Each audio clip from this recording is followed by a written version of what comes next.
Opa, tudo bem, André?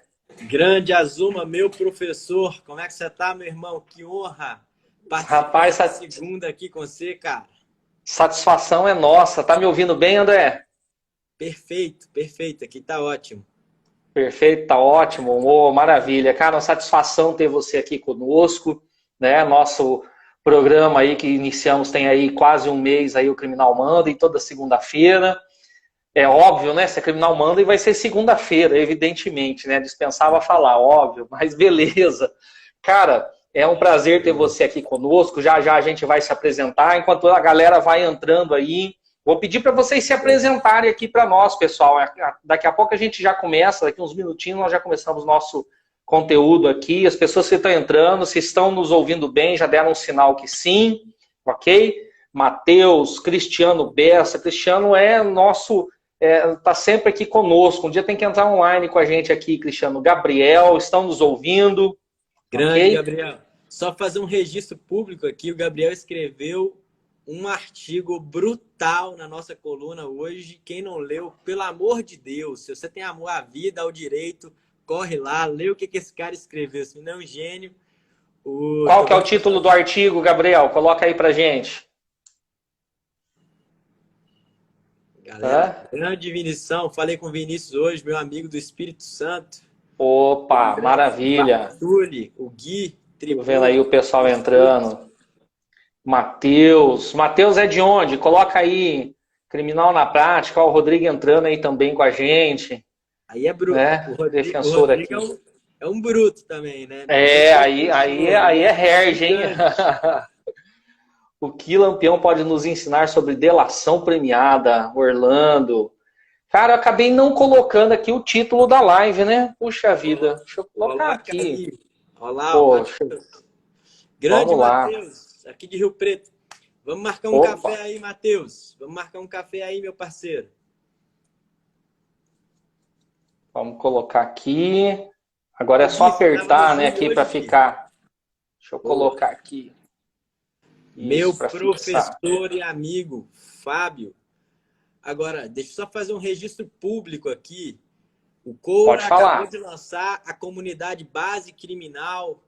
Se você tem amor à vida e ao direito também, vai lá, aprende com esse cara. O Coura é meu professor. Ah, o Coura entrou. Pô, Coura, satisfação tê-lo aqui com a gente. Comunidade base criminal. Verdade, eu tenho visto aí. Pô, top demais, top demais. Ó, Reinaldo de Belém do Pará. Vamos lá. Eupálio, de onde que é? Paulo, de onde que é? Vamos colocar aqui, pessoal, já vamos iniciar aqui o nosso conteúdo, o André vai se apresentar, eu vou me apresentar, ok? Já peço para você, ó, aperta o dedo do coraçãozinho aí, ó, porque o coraçãozinho vai disparar mais sinal aí da live para mais pessoas irem assistir. Se você tem um amigo aí recém-formado, um amigo aí que está saindo já dos bancos acadêmicos, manda no aviãozinho aqui essa live para ele, ok? Porque isso aqui vai servir muito aqui, porque nós vamos falar o Jader lá do Rio Grande do Sul, também lá do aluno nosso Masterclass do Júri, tô vendo aqui, Fortaleza, maravilha, Matheus Scarpelli, Cora deixando um abraço, Bom Jesus de Goiânia, Goiás. Bom, nós vamos, antes de começar o nosso conteúdo, e eu vou dizer do que se trata o conteúdo, ok? Eu até coloquei aqui nos nossos, nos stories, o André compartilhou. Mas, gente, olha só, antes do André se apresentar e de eu me apresentar também, você certamente já viu ou já ouviu falar daquela pessoa que lá na faculdade era fera, tirava 10, só ia bem, todo mundo pensava, meu Deus do céu, esse cara aí quando sair da faculdade vai voar abaixo, entendeu? E de repente não foi isso que aconteceu, o cara nem bateu asa nenhuma, nem voou, e todo mundo ficou se perguntando o que aconteceu. Vou te perguntar ainda mais uma coisa, você sabe qual é ou quais são as habilidades essenciais que um escritório de advocacia procura, visa naquela pessoa que está ali fazendo uma entrevista para ser contratado como advogado empregado, ou como advogado associado, ou como um parceiro?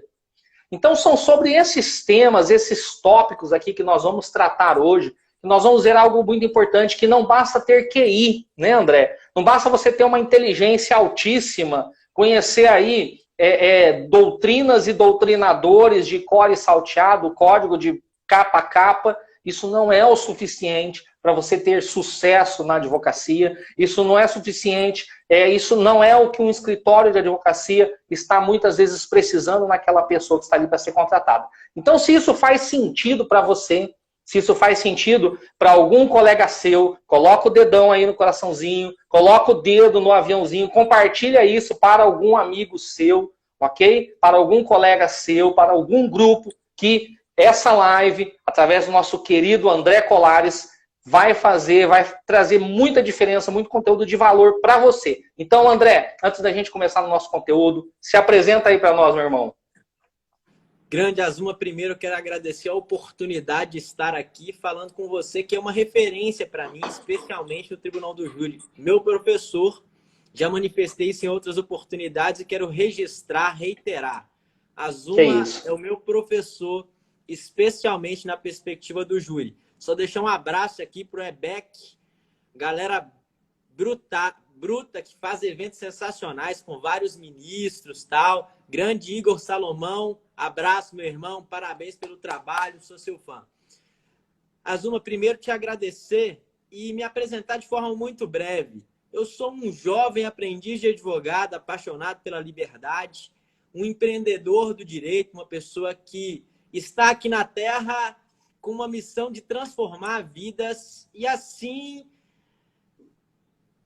mudo, transformo, aprendo, desaprendo, reaprendo, tentando sempre promover um ambiente melhor para viver, tentando sempre transformar a vida das pessoas através da minha. Essa é a ideia, acho que é a melhor maneira de me apresentar. E sobre esse tema aqui, Azuma, eu só quero adiantar uma coisa. Eu acho que uma das perspectivas dessas soft skills ou dessas habilidades... Opa, peraí. Vai lá. Peraí que o tripé caiu aqui. Bora lá. Vamos lá. Acho que o negócio já começa errado pelo nome, cara. Eu acho que nós temos que ter capacidade crítica para avaliar algumas questões que estão postas para nós e entender que aquilo está equivocado. Confrontar algumas situações que são colocadas para nós como verdades absolutas. Isso, por exemplo, esse nome soft skills, essa nomenclatura em nada representa o conteúdo dessa ideia. Não tem nada de suave nessas habilidades, não tem nada de macio nessas habilidades. Eu acho que o que nós vamos abordar aqui são as hard skills, são as verdadeiras habilidades que um ser humano pode desenvolver.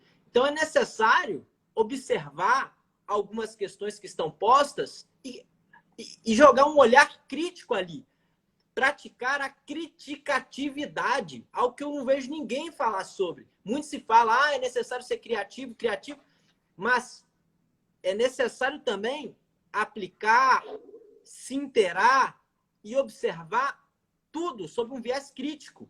E assim não aceitar aquilo que está posto, não aceitar verdades absolutas que são colocadas para nós desde a infância até a faculdade, até a vida profissional, em todo momento. Então, não tem nada de soft aqui, não.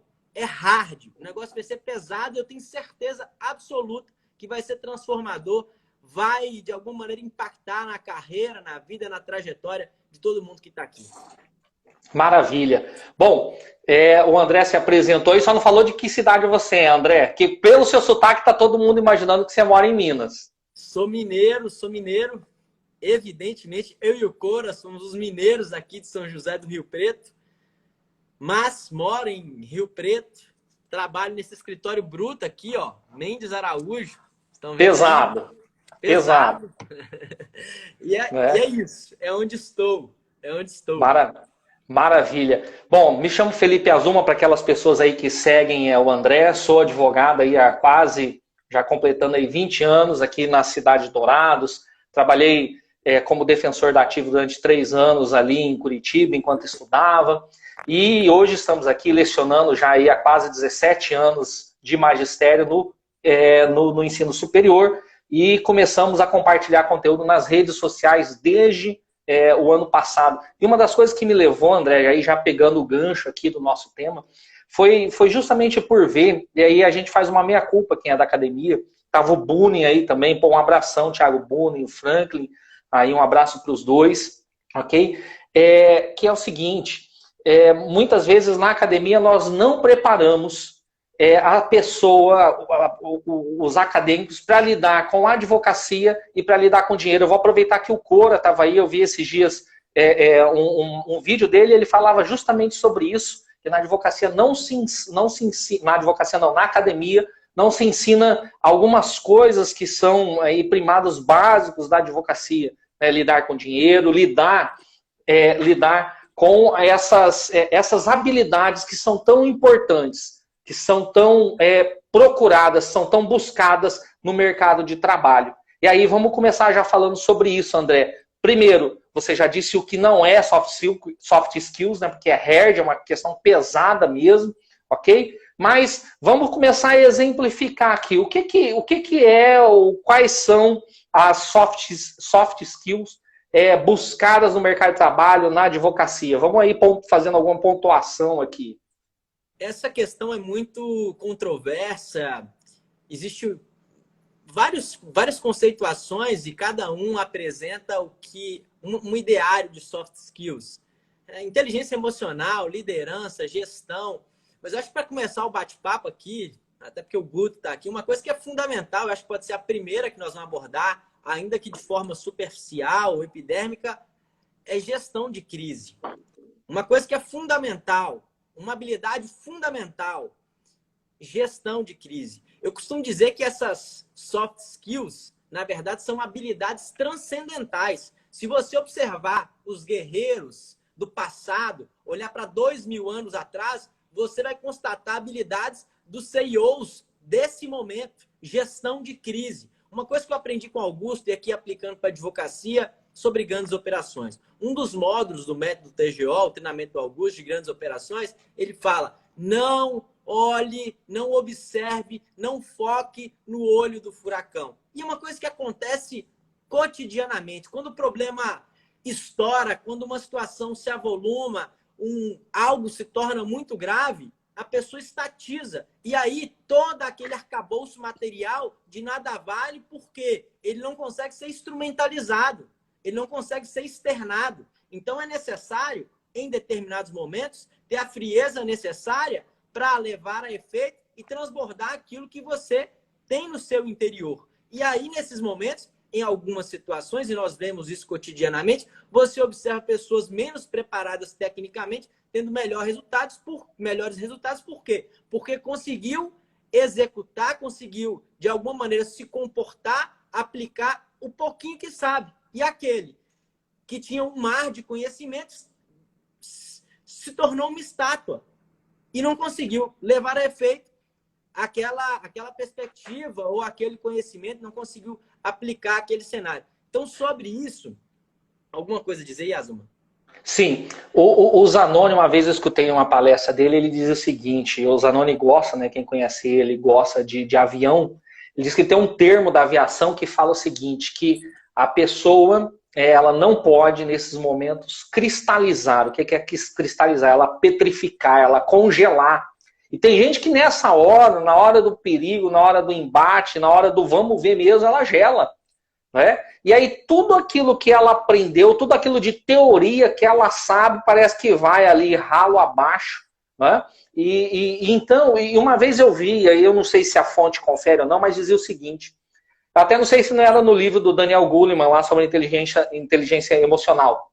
Ele dizia o seguinte, que um dos maiores QIs da humanidade pertencia a um cara que era um vigilante, um segurança noturno, na hora que aferiram ali. Só que o cara era sem demérito algum, a profissão do vigilante, mas em razão dele ter um dos maiores QIs já aferidos, né, falava assim, mas por que esse cara não galgou um sucesso maior em outras áreas da vida dele? E a resposta que ele deu ali foi justamente isso, porque faltava a questão da chamada inteligência emocional, de saber lidar com as emoções nesses momentos de tensão. Segue lá, André. E uma coisa que é fundamental, aqui não, nós não vamos apenas falar o que é uma coisa ou outra. Eu vou te dizer o que eu faço para aprender minimamente a lidar com essas crises. Eu, André, ando com o modo crise ligado, o tempo inteiro me colocando em situações muito desconfortáveis para aprender a lidar com essa pressão, para aprender de alguma maneira a ter serenidade mental no momento da adversidade, da turbulência, quando as coisas não estiverem andando bem. Porque é justamente nesse momento de decisão que nossas possibilidades, que nós temos uma possibilidade de destaque. O que eu faço, por exemplo? Uma situação que eu vou contar para vocês aqui, nunca falei isso em lugar nenhum. Primeira vez que eu vou falar. É muito comum dizer um dizer popular o seguinte: não conte seus sonhos, deixe que os seus resultados façam barulho. Isso aí é uma frase batida e tal e tal. Eu concordo em partes, isso é muito interessante e tal, é verdadeiro, mas eu vou contar uma coisa para vocês. Eu, estrategicamente, de forma eventual, revelo meus maiores sonhos para pessoas que eu sei que vão me criticar, para pessoas que eu sei que vão me combater, para que elas me provoquem, para que elas me coloquem numa situação de desconforto. Você não vai fazer isso, isso aqui não é possível de ser feito, para que elas me coloquem num ambiente de crise. E aí, isso é interessante. Se você experimentar fazer isso, eu quero te convidar a fazer isso como tarefa quando você sair dessa live, você vai observar o seguinte: quando você for voz única no ambiente, todo mundo falando que aquilo não dá, tal, ali você está sendo moldado para aquele momento de turbulência. Quando todas as vozes vão no sentido diverso do que você, de alguma maneira, precisa, mas você permanece ali, de alguma maneira, segurando aquele cenário, administrando mentalmente e conseguindo lidar com isso. Então, um cenário contra-intuitivo. Conte seus sonhos. E aqui, eu adoro a Bíblia. Tem uma pessoa, uma história da Bíblia que as pessoas usam muito para contar, para falar isso. Guarde seus sonhos. E a história de José. José que contou seu sonho para os seus irmãos e foi vendido e virou escravo. Cara, olha só a história de José, que fantástico. Em todo buraco que colocaram José, ele foi destaque. E o fato dele ter contado o sonho dele permitiu que ele chegasse no Egito, virasse um grande líder e depois alimentasse a família dele. Tudo começou quando ele relatou o sonho. Eu fico pensando, se José tivesse guardado aquele sonho, ele estaria ali mendigando e não teria ninguém para alimentá-lo, porque o governador, talvez o Potifar, não era tão justo, tão bom quanto era José. Então, uma situação absolutamente contra-intuitiva para ligar o seu modo crise. Ligar o modo crise, para você ficar desassossegado, como diz Fernando Pessoa. Conte seus sonhos. Uma técnica aí pra... Maravilha. Obrigado. André, nessa questão de crise, de situações de tensão, o que eu tento, e é claro, né, tem uma frase aí que diz assim que nenhum plano, nenhuma estratégia resiste ao campo de batalha. Às vezes você pensa estratégia, mas chega ali na hora, a conversa acaba sendo um pouco diferente daquilo que você pensou, daquilo que você planejou. Mas o que eu tento fazer? Eu tento antever ao máximo as situações inóspitas, as situações difíceis que podem acontecer. Estou indo lá para uma operação. Estou indo lá para o flagrante. Estou indo lá e... Por quê? Porque se eu pensar no pior, se eu pensar que eu estou indo lá atender um flagrante e o cara da PM vai ser ríspido, não vai querer deixar eu conversar com o meu cliente, ou o delegado não vai querer deixar eu conversar com o meu cliente, eu já vou saber o que pode acontecer e como eu vou agir. A mim, se acontecer o melhor, estou no lucro, estou bem. Então fica aí, né, não sei se posso chamar de dica, orientação. Tente antever as situações difíceis que possam vir a acontecer para aquele local onde você está indo, para aquele ato onde você está fazendo, uma audiência. Imagina o juiz mais chato, o juiz mais déspota, mais tirano do mundo na sala de audiência ali, te cerceando ao máximo. Imagina o promotor, a parte ex-adversa, ou o advogado, da parte contrária, ali tentando te pisotear ao máximo. E aí você vai já pensando nas situações de como agir. Por quê? Uma das coisas que nos fazem cair, ceder no momento de crise é o chamado evento surpresa. E se você já estiver ali antevendo algumas dessas situações, já vai ajudar em muito aí para você conseguir se sair bem nessas situações aí. Mas vamos lá, mais outro dado aí de soft skill, André, que você acha interessante compartilhar e como desenvolver essa habilidade. Só sobre isso, uma coisa fundamental isso aí que você falou. Tem uma frase do Mike Tyson que eu aprendi isso com o Marco, um grande parceiro, sócio meu em alguns projetos. O Mike Tyson diz uma frase que eu escutei da boca do Marco. Todo lutador tem um plano até tomar a primeira porrada na cara. E é bem assim a ideia. E o que o Asma falou é fundamental, você antever os passos do seu adversário. E numa perspectiva de xadrez, é muito comum se falar isso, né? Xadrez processual. Agora, uma coisa que eu vou te dizer, se você joga xadrez, você vai me entender. Cheque pastor só se dá uma vez. Cheque pastor só se dá uma vez. Você vai jogar com um pato, você dá um cheque pastor, beleza, você mata o cara ali em 4, 5 jogadas. Na próxima, irmão, já não dá mais. Já não dá mais. Então, vou te falar uma coisa. Criatividade é que a gente já entra na próxima soft skill. Uma coisa que eu conversava com o Augusto aqui, e isso é interessante. Um dia nós fazíamos um apanhado das operações. Foram 22 operações e 22 estratégias diferentes. Não é replicável. Cheque pastor só se dá uma vez. Gente, para quem não joga xadrez, cheque pastor é o seguinte, é uma jogada ali de início que você consegue acabar com o jogo, acho que em umas 4 jogadas, né, André? Mais ou menos, 4, 5 jogadas aí, rapidinho você acaba com o jogo. E se quem tá do outro lado é meio pato, o cara fica olhando e fala, ué, mas pô, xadrez não acaba, não demora para acabar o jogo, não, né? E aí de repente a pessoa fica ali com cara de bobo. Só que você faz uma vez, 2 vezes, se a pessoa for um pouquinho esperta, na próxima ele já sai. Então você já não dá mais o cheque pastor ou o cheque pastorzinho que alguns falam, né? Exatamente. E aí é necessário uma criatividade, uma provocação interna consistente, contínua, reiterada, para que você possa, de alguma maneira, se dar bem.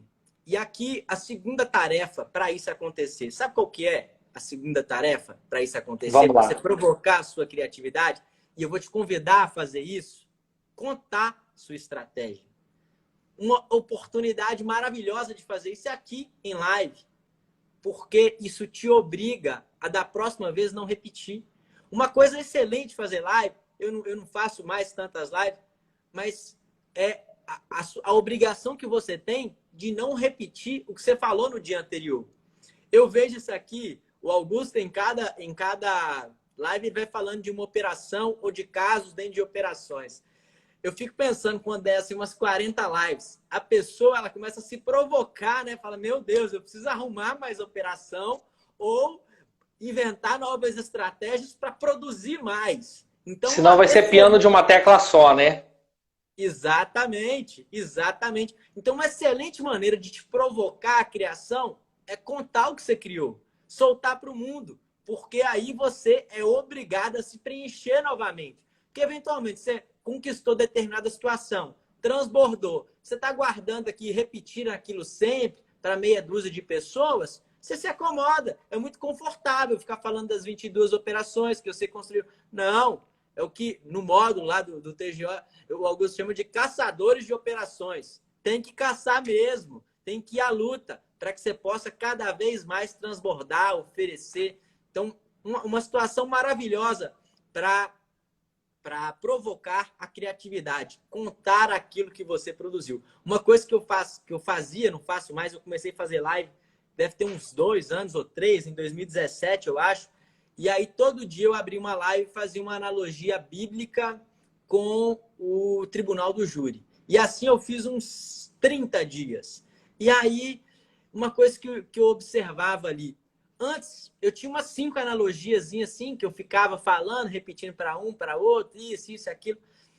Mas eu só consegui produzir isso massivamente na minha mente depois que eu comecei a contar. Porque passaram 5 dias, eu contei as 5 que eu tinha, só que eu tinha live no 6º dia.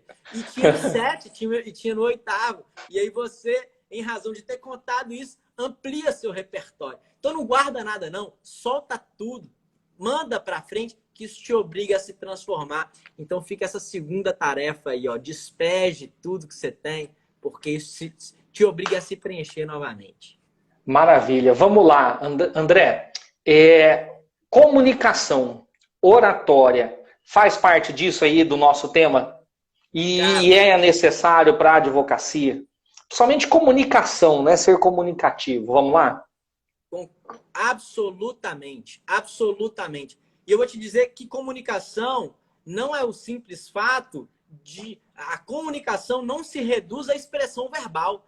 Muitas pessoas, quando pensam em comunicação, pensam simplesmente na comunicação verbal, no modus falante. E talvez seja esse um dos menores, uma das maneiras mais tímidas de comunicar. Especialmente em gestão da equipe. A equipe repete o seu padrão comportamental. A melhor maneira de comunicar é agindo de forma isolada. A melhor maneira de comunicação é o exemplo. A sua equipe, observe isso comigo, aqui com a nossa equipe do Mind Just, tal, vibra na sua frequência. É impressionante. As pessoas passam a copiar seu jeito de falar. O astral, tudo muda. Da mesma forma, quando sua energia está baixa, está amainada, diminuída, singela, a equipe também vai se diminuindo, vai se aquietando. E isso é uma coisa fenomenal. Mas sobre comunicação e oratória, são habilidades que te permitem um posicionamento especial. Eu vou falar isso por conta do seguinte. Eu tive grandes oportunidades na vida por ter buscado desenvolver uma comunicação de maneira breve, preliminar na minha vida. Vou contar um caso para vocês que aconteceu. Eu estudei numa faculdade lá em Minas Gerais chamada FIPMOC. E na época era uma faculdade que queria se tornar centro universitário. Só para quem não sabe, eu estudei em faculdade particular, tá? Sempre fui um aluno ruim e tal na escola. E aí não deu para passar numa pública. Essa que foi a realidade. E aí, beleza, não deu para passar, tava lá. Mas eu comecei a buscar curso de oratória, essas coisas, me arriscar a falar num lugar ou outro. E isso me deu um certo destaque. Primeira coisa, minha faculdade estava querendo se tornar centro universitário e precisava passar numa sabatina do MEC em razão disso. Iam lá todos os diretores do MEC, enchiam um auditório e começavam a fazer um tanto de pergunta para os alunos. Como eu me comunicava bem, me chamaram lá na minha sala, me treinaram lá, falaram, André, tem isso aqui, tem que falar, você vai sentar na primeira fileira, tudo que perguntarem, você vai entrar massivamente em cima dos caras. E aí até que chegou num ponto que o pessoal lá da faculdade, do MEC, foi eu e uns outros 2 ou 3 lá, falou assim, essa faculdade aqui não tem defeito? Que isso? Que coisa mais estranha e tal. Aí ficou feio pra gente lá numa situação. Mas fato é, o que eu quero dizer com isso? Eu tive uma posição privilegiada com os professores, com o coordenador, com o diretor da faculdade que ninguém conhecia, simplesmente pelo fato de me comunicar bem, de forma verbal, e isso me ajudou demais. Uma outra questão que é muito interessante é aqui, numa perspectiva de equipe. A sua equipe tem que entender muito bem o seu propósito. A comunicação com a equipe não pode ter ruídos. A comunicação tem que ser clara, assertiva, direta, senão a coisa caminha muito mal. É muito... Pode dizer, Azoma, perdão. Eu fiz um curso uma vez e o cara... Eu gosto muito de oratória, retórica, estudar questão de comunicação.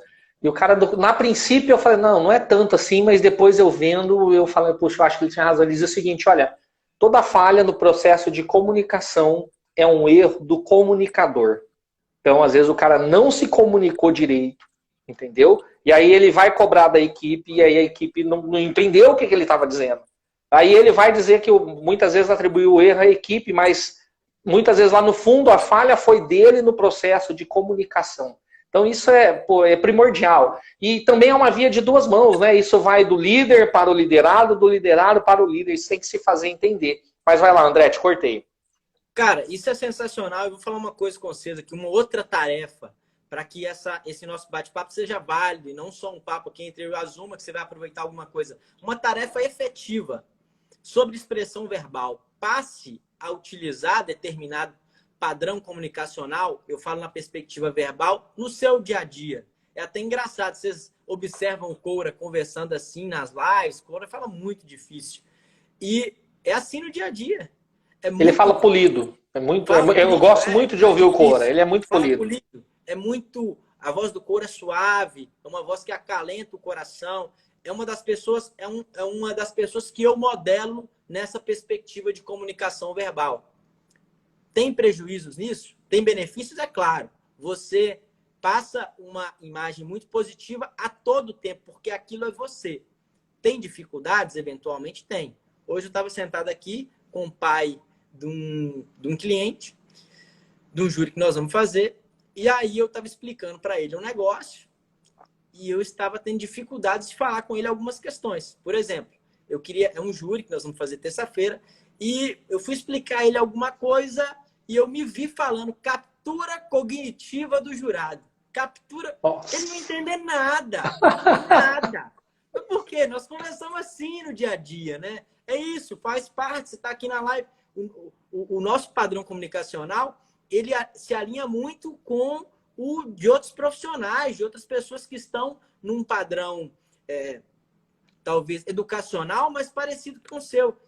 Isso tem eventuais efeitos desfavoráveis, que é essa situação de você pensar para eventualmente levar uma mensagem mais assertiva. Agora, a questão é a seguinte, se você consegue manter um padrão comunicacional, falo verbal, num padrão um pouco mais alto, descer é possível.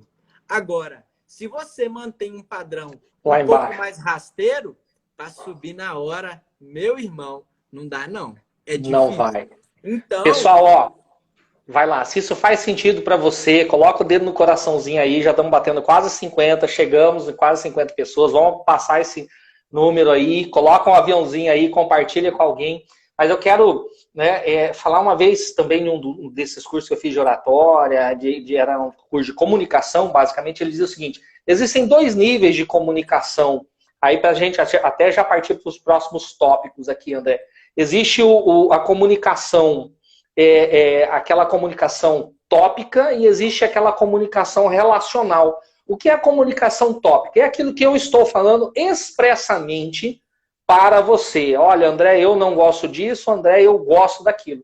Agora, ao dizer eu não gosto disso ou eu gosto daquilo, eu posso falar de uma forma que eu comunico em um nível de relacionamento, em um nível nosso de comunicação ali, de sentimento, de alma com alma, que você vai, de fato, sentir aquilo que eu estou comunicando. E muitas vezes nós tropeçamos nessas comunicações. E o exemplo que dava ali era o seguinte, e é muito interessante, e as mulheres que estão na live vão perceber isso muito bem. Talvez os homens nem tanto, porque as mulheres se comunicam, né, muito mais relacionalmente do que nós homens. E era o exemplo seguinte, estava um casal de namorados, foram na sorveteria, e aí chegaram ali, né, na sorveteria, a mulher viu o sorvete, o cara viu, quanto que é o sorvete? Ah, essas 2 bolas de sorvete aqui custam R$15. O cara chegou R$15 por 2 bolas de sorvete. Não, isso está muito caro. A mulher, na hora, se sentiu ofendida. Por quê? E aí vinha. Porque num nível tópico, né, no nível da expressão ali, daquilo que está expresso, o cara só disse, olha, tá caro as 2 bolas de sorvete. Agora, o que ele comunicou para a namorada nesse momento? As mulheres que estão na live vão poder responder. Estou vendo a Graça aqui, a doutora Graça, da Ledone, pô, cheio de gente boa aqui. Tá pesada a live, viu, André? Responsabilidade sua aí, cara. Isso aqui é complicado. Tá pesado. Cora. O Fabiano também mandou, falou para cuidar bem de você aqui. Caramba, tem uns colegas aqui de Dourados também, Renan, Marcos Faria, tá pesado. Mas voltando lá, fechando parênteses aqui. O que a pessoa comunicou para a namorada nesse momento, quando ela disse que estava caro o sorvete? Ele comunicou o seguinte, as mulheres que estão na live vão saber responder muito rápido. Olha, você não vale R$15. E na cabeça dele, ele só está falando que R$15 é caro por uma bola de sorvete. A comunicação tópica foi uma, a relacional foi outra. E ali, com certeza, dá um problema de relacionamento, onde um não entende o outro por essa questão. E assim também é com a equipe. Assim também é no escritório, né? Muitas vezes você tem várias formas de dizer um não. Tem várias formas. Às vezes é mais fácil você dizer um não apontando uma alternativa do que, às vezes, dar um não ríspido ali que a pessoa vai se sentir, vamos dizer assim, desprezada naquilo que ela pensou, naquilo que ela planejou, na estratégia que ela bolou. Mas vamos lá, André, você ainda falou aqui, né, nós conversamos um pouco antes, sobre criatividade, não é? E isso tem o que de relação com o nosso tema? Cara, Azuma, uma coisa que é muito interessante, vou soltar um dado para vocês aqui, talvez vocês já tenham escutado isso. A faculdade de Stanford fez uma pesquisa e eles constataram que nos próximos 20 anos, 47% das profissões desse momento vão sumir. E nesse compasso, 65% dos atuais estudantes do ensino médio trabalharão em profissões que ainda não existem. Fato é, eu sou um pouco mais novo, você, o Daledoni e o Augusto, passaram por algumas transformações. Na verdade, algumas transformações legislativas, eu digo. Estou brincando, vai lá. O que você observa? Algumas questões como essas ditas, comunicação, oratória, gestão de crise, encarar o cenário do direito numa perspectiva estratégica, numa perspectiva eventualmente de guerra, buscar soluções criativas para algumas questões, são pontuações, são habilidades que transcendem a isso tudo. E por isso, eu digo e repito, nós não estamos falando aqui de soft skills, são hard skills. Eu acho que esses conceitos deveriam ser invertidos. As habilidades materiais são as soft, são as mais macias, e essas ditas aqui por nós são as habilidades mais duras, que efetivamente vão trazer resultados para as nossas vidas. É claro que nós não vamos nos preocupar com gestão de crise, com capacidade de enfrentamento, de guerra, de criatividade, se você não tiver o ferramental necessário para levar esse efeito. Quer dizer, você tem ali uma arma de fogo muito potente, mas você não sabe manusear. Não faz sentido. É claro, você tem que ter essas habilidades todas que estamos dizendo aqui, mas é preciso, é fundamental o conhecimento, na nossa perspectiva aqui, do direito material. Só quero cheguei a desconcentrar aqui, Azuma. Minha mulher, a pessoa mais linda do Brasil, entrou aqui, desconcentrei, estava falando, falei, meu Deus do céu, essa maravilhosa entrou aqui. Beijo, linda. Te amo. Pô, agora você jogou a responsabilidade em mim, porque a minha já tinha entrado antes, eu não tinha feito a ressalva. Então, ó, a mais linda para mim já entrou antes aqui, tá joia, André? Senão você ia jogar a responsabilidade aqui para mim, cara. Ia ter cobrança depois, né? Tem que fazer, né? Depois vai da lá. live a vida continua aqui, né? Senão nós vamos apanhar.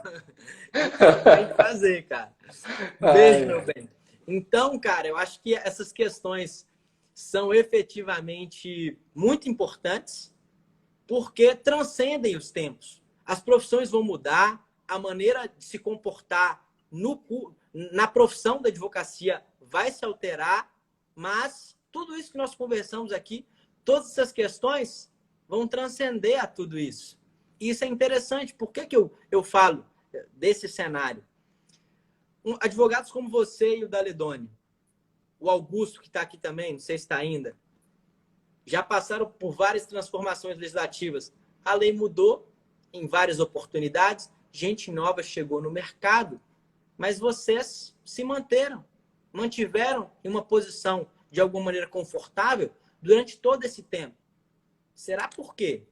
Será que essas pessoas novas que aportaram no mercado não estavam mais atualizadas? Por que algumas pessoas, de alguma maneira, se mantêm ali numa posição no topo durante muito tempo? Não é por conta da perspectiva material, porque pessoas eventualmente mais atualizadas vão ter. A pessoa está ali, acabou de viver. Por exemplo, eu já peguei nos meus estudos novo CPC, né? Vivi isso. Uma coisa que, para quem estudou no passado, já está na lida da advocacia ali há muito tempo, parar para aprender a reforma do CPC é tenso, é diferente para quem é punk, é muito. Mas por quê? Porque essa pessoa que sabe o novo CPC de cor não acendeu, e aquela que está ali no mercado, porque a habilidade material, ela de alguma maneira é importante, mas essas outras condutas, esses outros comportamentos que são transcendentais, que são atemporais, sobressaem. Agora, uma pergunta aqui, Azuma, uma curiosidade. O Guto, eu sei que era arteiro na escola, tal, e depois se desenvolveu. Eu também era. E você era nerd? Você tem cara de nerd, Azuma.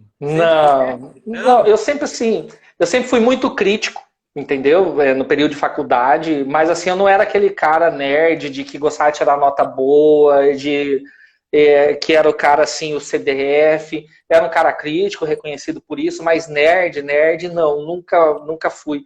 E André, enquanto eu pensava à tarde aqui a respeito da nossa live, né, do conteúdo, eu tive ali no escritório, né, vários estagiários já. E engraçado que muitos dos estagiários que foram os melhores estagiários que nós tivemos ali, não eram os melhores, os CDFs da sala, não. Entendeu? Eram pessoas que eram razoavelmente ali, mediana para cima, mas que na hora do desenvolver para um escritório de advocacia, para a advocacia, muitas vezes desenvolveram melhor do que aqueles que eram CDFs. Entendeu? Porque é questão de habilidade diferente. Né? Eu tinha um advogado, né, e depois nós vamos pegar tópico por tópico aqui do que nós já falamos, que era recém-formado e uma vez foi trabalhar comigo. Precisou uma vez fazer uma diligência em Campo Grande, que era para ver a respeito de uma remoção de preso. Né? E não sei aí no estado de São Paulo, mas aqui no Mato Grosso do Sul, para você fazer remoção de um preso de um lado para o outro, precisava do quê? Precisava o preso arcar, a família arcar com os custos do transporte. Né?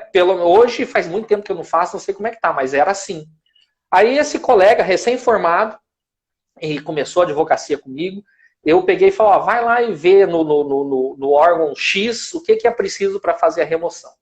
Aí ele demorou a ligar lá em Campo Grande, tal, deu tempo, eu liguei para ele e falei, ô Márcio, cara, você não ligou? Como é que foi? Ele falou, cara, eu cheguei aqui no órgão X, precisava de uma declaração ou de uma assinatura, não me lembro ao certo, do batalhão Y.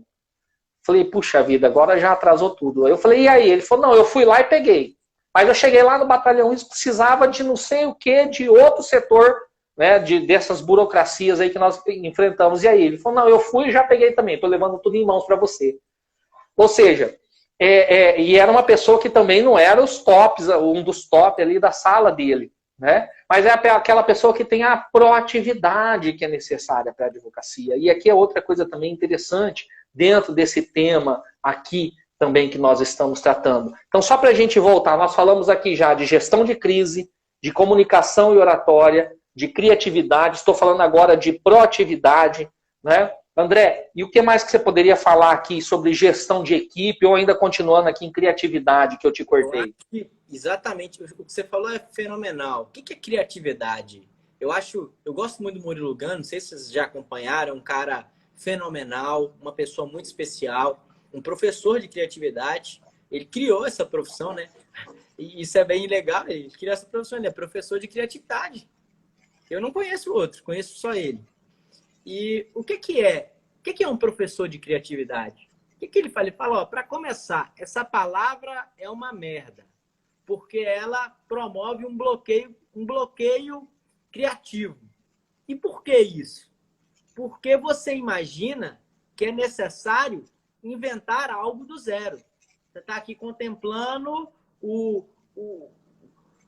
a sua existência e do nada inventa alguma coisa. E não é assim.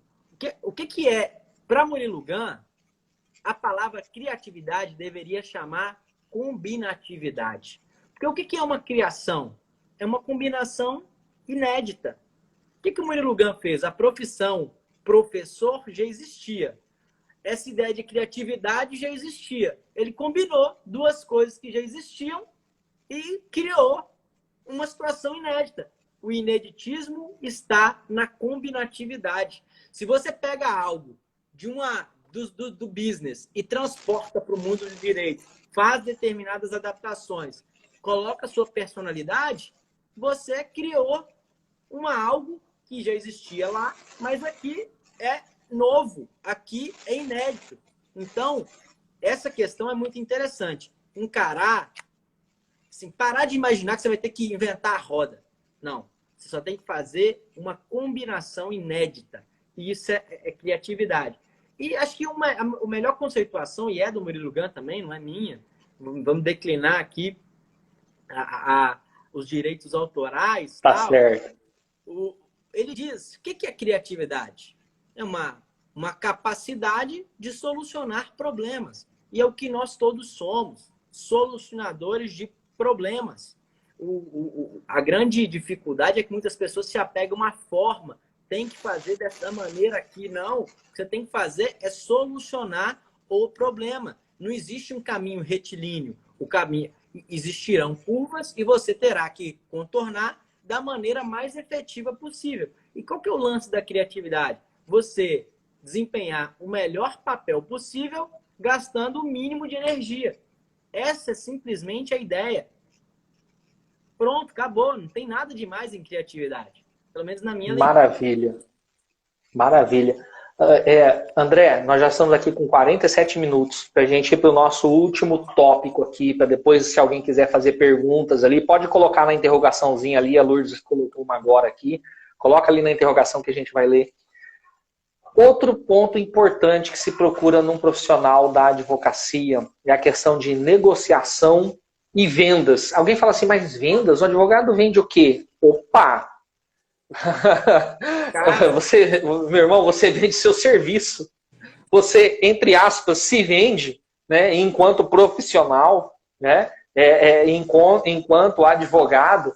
Se você não souber vender os seus serviços, você não vai colher os frutos que são os seus honorários. A verdade é essa. Vamos lá, André, tratando desses dois aspectos aqui, negociação e vendas. Azuma, isso aí, cara, é uma situação triste, porque nós somos criados de maneira a condenar a venda. Nós somos ensinados que vender é ruim. E, na verdade, esse termo, essa frase não é minha, é daquele autor, não vou lembrar agora, que foi tenista, enfim. Ele diz que tudo são vendas. Nós nos vendemos o tempo inteiro. O tempo inteiro. Quando você está em busca de um relacionamento, de uma namorada, de um namorado, você está se vendendo. Quando você compra um carro novo, quando você está na cozinha da sua casa, a todo momento você está se vendendo e alguém está tentando vender alguma coisa para você. Seu filho, quando vai pedir alguma coisa, ele está te vendendo. Você, quando está querendo desenvolver alguma atividade, tudo são vendas. A vida é assim, tudo são vendas. Quando você começa a entender esse cenário, a coisa começa a melhorar um pouco. Uma situação que aconteceu, por exemplo, o Coura lançou a comunidade agora, né? A base criminal. Sim. E aí, várias pessoas vieram... Aí ele fez todo um evento tal de lançamento da base criminal. Aí umas pessoas vieram falar assim comigo, o Coura vai vender curso? Tal, não sei o quê, não sei o quê. Assim, num tom de, nossa... Pejorativo. Para me vender no final. Mas é claro que ele vai vender. Ou você acha que ele ficou estudando, fez mestrado, corta a noite, não dorme. Ralou pra caramba. À toa? Não. E assim, essa é a ideia. E não tem nada de errado nisso. O que você tem que fazer? Buscar alguma situação para que você possa vender também. E na advocacia, assim. Você se vende no carro que você utiliza, na maneira que você se comporta dentro e fora do escritório. Você se vende no momento em que o cliente entra no seu escritório. Então, você se vende com a estrutura do seu escritório. Você se vende na mesa para fechar honorários. Tudo é um processo de vendas. Uma coisa que é muito interessante aqui, e acho que é interessante falar isso, sobre vendas. Vamos lá. Um gatilho que é muito importante na venda, em toda e qualquer venda, é a prova social. Prova social é um grande gatilho. Talvez, acho que na advocacia, talvez seja o mais forte. Você, eventualmente, tem um resultado, isso é divulgado ali. Normalmente, a divulgação é orgânica, porque o estatuto não permite uma divulgação massiva. E dali vem as questões. Uma questão algo que a gente faz aqui no escritório, isso é muito importante. Se você tiver condições, é muito legal que você coloque ali na sua sala de reunião uma televisão conectada com o computador. Uma coisa que acontece aqui no escritório, a pessoa chega, ela é recepcionada aqui no escritório, no primeiro ambiente e tal. E ali, você já tem um primeiro processo da venda, que é a construção de autoridade. A pessoa, ela senta em determinado ambiente, ela já constrói uma autoridade sobre você. Fala, ó, esse lugar aqui é bacana. Construção de autoridade. No momento que ela chega e senta e relata o caso, ela está ali esperando um parecer seu. E é claro que, nesse momento, a comunicação, a oratória é muito interessante.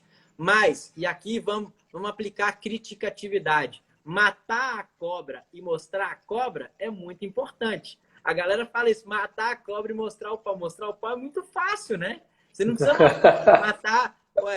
mostrar o pau é muito fácil. A cobra pode sumir, você levanta o pau, falou aqui, ó, o pau aqui. Não, matar a cobra e mostrar a cobra é muito importante. Então a pessoa chegou ali e relatou o caso. Você tem um computador aberto ali e tal, já ligado na televisão. E uma coisa que o Augusto sempre faz. Ah, tá, eu tive um caso assim, parecido, muito legal. Papá entra, tá lá espelhado, entra, pasta, criminal, Justiça Estadual Federal, conforme a nossa estruturação aqui, entra na pasta do fulano, tal. Ó, esse caso aqui aconteceu isso. Ó, o que nós fizemos? A pessoa já visualiza lá. Prova social. E um outro gatilho que é muito interessante, que é o da vividez. A pessoa ela consegue ver de forma muito clara a situação.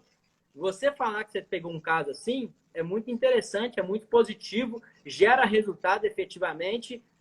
Ah, peguei um caso assim. Agora, quando você mostra lá, ela visualiza aquele cenário, aí a coisa já fica muito diferente. Então, veja só, a pessoa chegou, construiu autoridade a partir do ambiente, se ela não veio, se vem indicada, aí já é outro cenário também, né? Já mais tranquilo. Aí já bem mais tranquilo. Mas a pessoa chegou, construiu autoridade através do ambiente, teve uma conversa empática e depois se deparou com uma prova social dotada de vividez, não.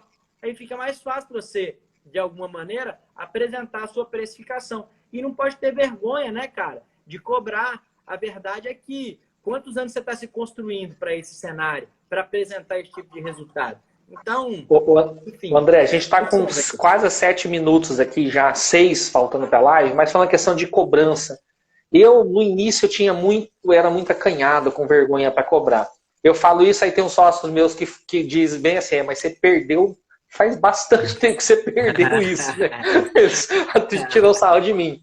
Cara, mas a gente tem que aprender que a gente é profissional. Falando de gatilho mental, eu vou falar de 2 aqui, tá? É muito interessante, rapidinho, para a gente falar na questão de venda dos honorários. Primeiro, né, nós temos um gatilho mental, né, que nós temos aí conosco, não tem nenhum nome, mas nós aprendemos uma coisa, que o caro é igual a bom e o barato é igual a ruim. Então, na hora de você precificar os seus honorários, cuidado, não joga muito lá embaixo, não avilta, porque você não está, não é questão do preço, é questão do valor que você está comunicando, né? Então, né, se você jogar muito lá embaixo, o cara fala, ele está cobrando baratinho, mas o serviço deve ser ruimzinho também. A tendência é de não ficar, né? A tendência é de não ficar. É claro, você tem que saber em qual estágio, qual nível da advocacia você está, para também não querer cobrar que nem o Alberto Zacarias Toron. Você não vai conseguir, não vai adiantar, entendeu? Mas você tem que saber isso com muito tato ali, onde você pode chegar nos honorários. Segundo, o Érico Rocha ele fala de um gatilho mental ali de vendas, de marketing digital, ele fala de um gatilho mental chamado a dispensabilidade. Isso significa dizer o quê? Na hora de que você está tratando os honorários ali, pelo amor de Deus, por mais que você esteja precisando, por mais que você esteja num perrengue, não demonstra isso para o cliente. Porque se você demonstrar isso na mesa da negociação, a primeira trucada que ele der, você já diminuir pela metade o preço dos seus honorários, cara, né? Ele vai dar mais uma e você vai ter que diminuir mais a metade e aí pronto, né? Você perdeu a sua autoridade ali nisso ali. E o Érico fala algo muito interessante quando ele vai vender os cursos dele, não sei se você já viu, ele faz o seguinte, se você... tudo bem, está aqui, está à venda. Se você não quiser comprar o curso, tudo bem, é um direito seu, sem problema, a amizade continua a mesma. Então, quando você deixa nas entrelinhas isso ali com o cliente, olha, é um direito seu, né? Se você quiser, né, procurar outro advogado, tudo bem, mas aqui nós temos um trabalho de excelência, um trabalho de qualidade, por isso esse é o nosso valor, o valor do nosso honorário é esse. Você passa e transmite uma confiança para o cliente que ele fala, não, eu quero é ficar com esse cara mesmo. Até porque ele nem está precisando de mim, sou eu quem está precisando do serviço dele, é o meu couro, que se eu não contratá-lo, eu vou pagar lá na cadeia uns anos de cadeia, ou meu patrimônio, enfim. Então isso é importantíssimo para você saber na hora da negociação ali com o cliente. Cara, vai lá, André, para a gente concluir. Uma coisa que eu vi uma vez, presenciei numa sala de reunião uma vez, que eu achei muito interessante. O advogado com o qual eu estava não sabia quanto ele ia cobrar, ele ficou com medo de errar na mão ali. E aí o que aconteceu? Ele fez uma coisa muito inteligente. Estava num ambiente legal, mas ele não tinha estudado o cliente para ver o potencial financeiro, que isso é algo muito importante, né? 3 minutos, André, vai lá. Potencial financeiro. Mas uma coisa que ele fez, e aqui fica uma recomendação que pode caber em algum cenário. O cliente falou assim, quanto que é para fazer esse serviço? Era um caso de violência, um caso de estupro de vulnerável. Ele falou assim, é o seguinte, meu senhor, eu quero pegar o seu caso, mas se eu der o meu preço, você não vai dar conta de pagar. Você não dá conta, por isso que eu quero escutar de você. O que você pode? Aí o cara já soltou para ele o potencial financeiro, ele meteu uma gordurinha a mais, falou, ó, por 18 não dá não. Agora se a gente fizer aqui, ó, 20 e pouco, dividido de tantas vezes, aí já sacou a do cara, né? Já conseguiu sacar. Então eu achei muito inteligente o que ele fez ali, conseguiu sair bem do cenário, acho que melhor do que ele esperava. Então, uma questão muito interessante. Mensagem final para a galera aí, Azuma. Vai lá, gente. Olha, obrigado aí, né, pela companhia de todos vocês. Obrigado, André, por ter aceito o nosso convite. Eu publiquei esses dias nos meus stories, naquelas perguntas e respostas lá. Se alguém... o que eu indicava, né, para as pessoas que estão ali recém entrando no mercado de trabalho, um curso de formação contínua, segue aqui, né, a minha indicação de novo, Mind Jus Criminal. Segue lá, Mind Jus Criminal, o André é um dos diretores ali junto com o Augusto. Vale muito a pena o investimento, galera. Vocês não vão se arrepender. Um abraço, cara, aí, ó. Muito obrigado de coração mesmo, Augusto. Eu vi que o Augusto, quando o João Ricardo foi lá, pagou almoço, janta para todo mundo. Tô indo aí também, Augusto, o dia que eu for. Conto com a sua, né, com a sua bondade, tá joia? Felipão, vai lá. O nosso escritório, cara, tá de portas abertas com você. Nós já temos parcerias, né? Já trabalhamos em conjunto. Sim. E foi um privilégio, um grande privilégio. E estaremos aí em Dourados também, viu? Pode preparar uma picanha, cara, aí, que nós gostamos de carne, tá? Meu escritório é sua casa e a carne aqui é boa mesmo, top, fica tranquila. E eu sou japonês, mas asso bem carne, tá convidado, tá? Gente, um abraço a todos aí, André. Cara, tamo junto, um abraço. Ó, vamos dar um joinha aqui pra alguém printar a live aí e manda pra gente, vai lá. Aí. Show. Isso, show. Alguém printa e manda, vai lá, Augusto, manda pra gente. Coloca aí e marca a gente, gente. Show, valeu. Tamo junto, valeu.